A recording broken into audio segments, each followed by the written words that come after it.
atau kuliah statistika gitu ya. Tetapi kalau soal bohong itu terkait dengan integritas pribadi. Nah, karena itu gitu ya, kalau dalam kasus sekarang ada quick count yang berbeda-beda, tugas asosiasi lembaga survei seperti Persepi atau Aropi itu adalah mengundang lembaga-lembaga yang membuat quick count, kemudian diaudit metodologinya, dicek sampelnya. Pemirsa, terima kasih Anda masih bersama kami, Prof. Asep. Saya ulang sedikit pertanyaan saya. Mungkinkah lembaga survei hasilnya berbeda dengan mayoritas lembaga lain, berdalih bahwa mungkin saja TPS tempat mereka mengambil sampel memang memenangkan kubu kandidat tertentu? Bisa kan? Kita kan bicara secara agregat nasional. Jadi secara nasional itu perbedaan itu tidak akan signifikan. Itu pasti sama. Dan quick count itu adalah suatu metode pendugaan parameter yang paling mudah dan tingkat akurasinya itu paling tinggi. Ya, lebih tinggi dibandingkan dengan metode-metode survei yang lain. Karena apa? Karena quick count itu datanya sudah ada. Jadi tinggal bagaimana mengambil. Nah, mengambil data itu dengan metodologi tentunya ada representativeness. Kalau soal sampling error itu bisa diselesaikan melalui sample size, itu udah nggak ada masalah. Yang lebih penting itu sebenarnya metodologi. Nah, metodologi itu kaitannya dengan kompetensi. Yeah. Kalau sebuah lembaga itu tidak kompeten, tidak begitu paham metodologi, itu yang ngeri itu. Dan tentunya kaitannya lagi dengan kredibilitas dari sebuah lembaga. Kalau semuanya kredibilitas saja baik dan metodologinya bisa kita uji, itu pada ujungnya akan sama.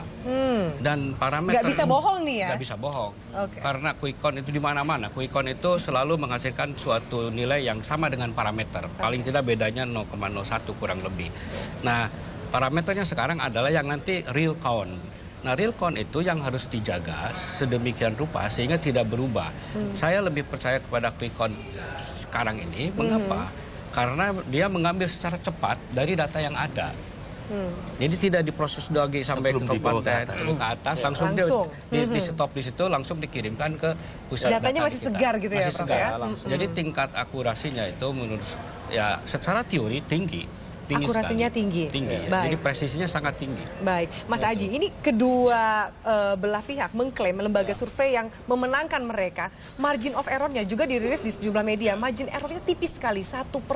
Apa sih artinya itu dengan hasil yang mereka berani rilis ini? 1%? Yang pertama gini ya, kalau kita melihat pengalaman kita ya, harusnya memang hasil quick count Pilpres ini tidak mungkin berbeda ya. Semua lembaga survei ya, karena pertama, selisih antar capres di atas rata-rata di atas 5% ya, kurang lebih ya.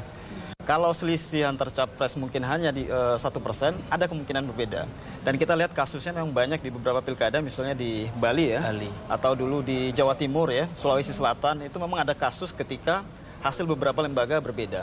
Namun sejauh pengalaman kita melakukan quick count dari tahun 2004 sampai saat ini memang tidak ada satupun hasil survei quick count yang berbeda. Jadi yang ini kedua baru pertama kali terjadi? Ya, ini pertama kali terjadi. Yang kedua adalah sebetulnya quick count itu kita melakukan apa yang disebut oversampling ya. Sebetulnya dengan 200 responden sampel sebetulnya cukup untuk mengukur atau merepresentasi total dari pemilih di Indonesia. Namun kita melakukan 10 kali oversampling untuk mengantisipasi bias ya. Jadi sebetulnya dalam kasus ini ketika ada lembaga yang berbeda sangat mudah untuk menilai atau melakukan evaluasi. Tadi yang dibilang sama Mas Niko soal dua hal ya. Soal teknis dan non teknis. Saya pikir soal non teknis sulit untuk kita verifikasi ya, soal motivasi, soal keinginan atau apa di balik keinginan itu. Tapi yang sangat mudah kita verifikasi adalah metodenya, teknisnya. Karena bisa kita lihat dari samplingnya, apakah kemudian samplingnya proporsional dengan populasi pemilih di Indonesia. Yang kedua adalah bisa saja kita membuka data 2000 TPS yang menjadi sampel lembaga-lembaga yang melakukan quick count ya. Dengan 2000 TPS itu kita bisa verifikasi mana yang kemudian menjadi sampel dari lembaga-lembaga yang berbeda itu. Jadi sebetulnya sangat mudah dan sekali lagi bahwa tidak mungkin Pilpres kali ini ada hasil yang berbeda dari lembaga survei. Secara populasi itu tidak mungkin berbeda ya. Tapi kalau perbedaan sifatnya misalnya yang 149 yang 149,2 itu karena itu sebenarnya pendugaannya itu dalam statistika disebut sebenarnya pendugaan selang, bukan pendugaan titik. Jadi masih bisa ditoleransi gitu. Masih sangat Sangat masih. bisa ditoleransi. Dan itu selang kan selang. Jadi pendugaan titik beda dengan pendugaan selang. Nah, cuman sekarang didapatkan titik yang masing-masing itu sebenarnya itu adalah bagian dari sebuah populasi. Baik. Jadi bisa itu. Dan Ketika kalau tadi- keluar dari populasi itu yang harus diragukan. Ketika tadi Mas Aji, kemudian Profesor dan Mas Niko mengatakan bahwa sulit sekali Dan untuk begini, melihat sebenarnya kalau kita baca dari dua lembaga Baik. survei yang dikatakan memenangkan Prabowo itu sebenarnya dalam margin of error itu tidak bisa dikatakan Prabowo unggul karena selisihnya terlalu tipis. terlalu tipis. Itu yang akan saya tanyakan untuk soal margin. Tapi Bapak kita harus jeda dulu. Kita harus jeda dulu. Kita akan kembali lagi. Bagaimana membaca margin of error? Anda katakan tadi Mas Burhan bahwa marginnya terlalu tipis 1%, dan juga bisakah kita melihat faktor non teknis yang sulit terdeteksi tadi dari latar belakang, track record maupun juga pendanaan lembaga survei. Kita akan lanjutkan. Baik, Pusat, terima kasih Anda masih bersama kami.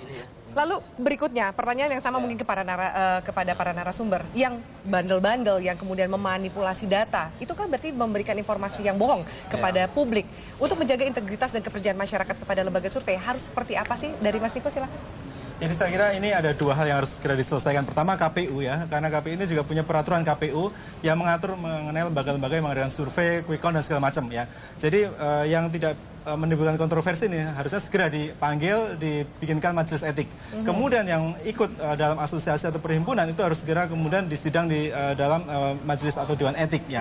Sehingga masyarakat kemudian bisa tahu, oh ini yang bermasalah, ini yang tidak bermasalah. Jadi Dan ada semua tindakan disidang tegas aja. bagi lembaga yang Betul. memang memanipulasi Dan data. ini penting supaya masyarakat tetap percaya terhadap kehadiran lembaga survei. Jadi lembaga survei bagaimanapun adalah bagian dari pilar penting demokrasi. Jangan sampai karena ada beberapa atau sebagian kecil lembaga survei yang ngaco kemudian merusak kepercayaan terhadap lembaga survei yang lain. Karena itu integritas termasuk kredibilitas dan etika profesional seorang pollster itu harus betul-betul ditegakkan. Dimulai dari asosiasi lembaga survei. Oke, Perlu juga perlu ditambahkan karena lembaga survei ini banyak. Track record dari semua lembaga survei kita harus lihat. Karena tentunya dengan track record ini kita ketahuan bahwa lembaga survei tertentu yang sebenarnya tidak mempunyai kapasitas di dalam metodologi, tidak punya kapasitas di dalam moral, etika, itu yang berbahaya. Sebab kami sebagai pencetak sarjana-sarjana statistika di perguruan tinggi itu nanti paling untuk bikin abal-abal. Karena kalau tidak jadi nanti, ada tanggung jawab moral juga jelas, di situ moral. ya. Karena kalau di Prancis sebelum mengajar statistika itu 1 menit suruh berdoa dulu. Berdoa untuk merenungkan bahwa saya akan belajar statistika, maka saya akan pergunakan statistika itu untuk mencari kebenaran. Nah itu, dan makanya saya lakukan itu di IPB. Nah itu kedua, dulu tahun 57 ada buku How to Tell Lie with Statistic. Nah itu ternyata kebohongan yang dibungkus dengan statistik itu canggih. Sehingga orang-orang percaya bahwa itu padahal itu kebohongan. Jadi kan kasarnya ada 3 kebohongan. Pertama lie, kedua damn lie, ketiga statistik. Ya. Dan ini yang berat. Maka saya sebagai dosen selalu saya katakan, kamu ini sekarang mau belajar statistika. Ayo merenung 1 menit. Berdoa kepada Tuhan bahwa saya belajar statistika untuk mencari kebenaran. Itu garis bawah Ya, yang itu kunci. penting Moral. sekali. Moral. Sangat Baik. integritas itu penting sekali. Baik, Mas Haji silakan dari Ya, Anda. sekali lagi bahwa dengan selisih yang lumayan tinggi ya, 4-5%, tidak mungkin hasilnya berbalik ya. Jadi simple saja sebetulnya untuk menilai dan mengukur sejauh mana kredibilitas lembaga survei ini adalah dengan mengecek tadi yang disebut faktor teknis atau sampling error dari masing-masing lembaga survei ya. Jadi dengan asosiasi lembaga survei misalnya Persepi atau Aropi kemudian mengumpulkan lembaga-lembaga survei yang melakukan quick count, kemudian meminta masing-masing lembaga membuka datanya masing-masing. Saya pikir dengan cara fair, itu dengan cara itu sangat mudah menilai. Karena kalau faktor non teknis soal motivasi pasti banyak alasan yang kemudian disampaikan dan sulit kita melakukan verifikasi ya terhadap pernyataan itu. Jadi yang sangat objektif adalah asosiasi mengundang semua lembaga survei yang terkait dan melakukan audit terhadap metode yang digunakan dalam quick count Pilpres 2014. Oke, berarti memang kita tunggu bagaimana nanti jalannya proses audit ini dan juga jika memang ternyata ketahuan ada yang nakal, ada yang bohong, kita tunggu bagaimana sanksinya karena demi kebenaran pencerahan juga terhadap masyarakat, pendidikan politik bagi masyarakat dan juga integritas dari lembaga survei itu sendiri. betul. Baik. Baik, terima kasih banyak Bapak atas waktunya Sama-sama, Mbak. dan informasinya. Dan pemirsa, tetaplah bersama kami di live event Presiden Pilihan Kita, karena pada pukul 6 sore nanti ada rekan Indra Maulana yang akan membawakan sejumlah informasi menarik untuk Anda. Tetaplah bersama kami.